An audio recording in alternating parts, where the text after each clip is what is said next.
Hi guys, so I traveled solo and I found out a new important process in Europe for people with British passports. Keep watching to know what this process is. Anyway, as I said, I travel all by myself. I always travel with my family of six or with my husband or for work. But this is the first time I'm traveling on a solo fun adventure trip. I was nervous as heck, but I did it anyway. Come with me on this adventure. This was me practicing my camera recording skills at 3:30 in the morning, tired and excited, but I was good to go.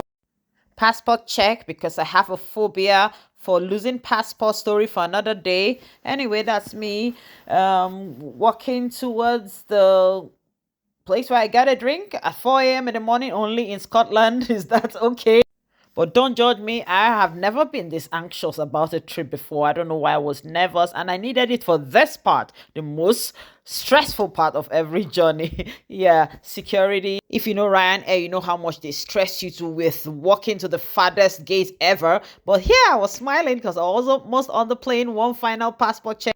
I love a window seat because the child in me always is still amazed about the wonder of God and technology on how the plane flies. I love seeing the well-lit cities, the rivers, the aerial view, the sunrise, the wing of the plane opening and closing, the beautiful cloud that's like a curtain. And well, ta-da, we are here. That's where I am. If you've been wondering, Riga in Latvia is my destination. Why? I'll explain later. And then that's us walking a long distance again to customs. Ryan always has a way of dropping you at the farthest gate.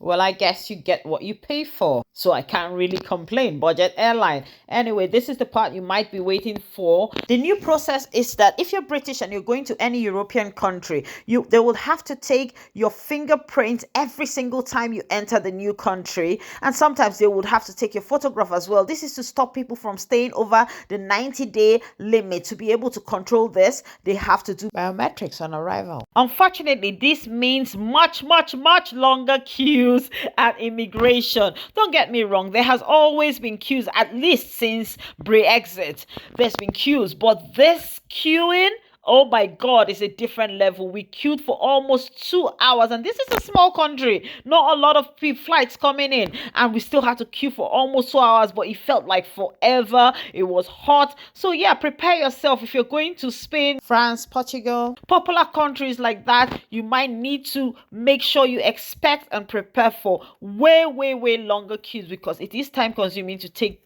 biometric details from every single person arriving from the UK. For non-British people, I also have information for you.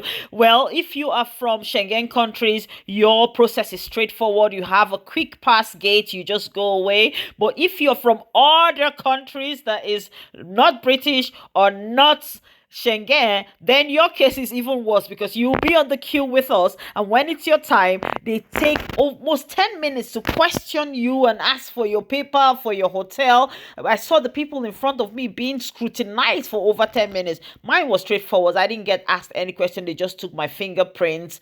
But yeah, you might need to know that if you're planning to go to Latvia or Riga specifically. Anyway, finally, that was all done, and I headed out of the airport. And that's me taking a picture at the welcome to Riga sign. If you know me, you know photo is my therapy. So after all that stress, I had to take a photo to cool off. Then I went ahead to sort out my money.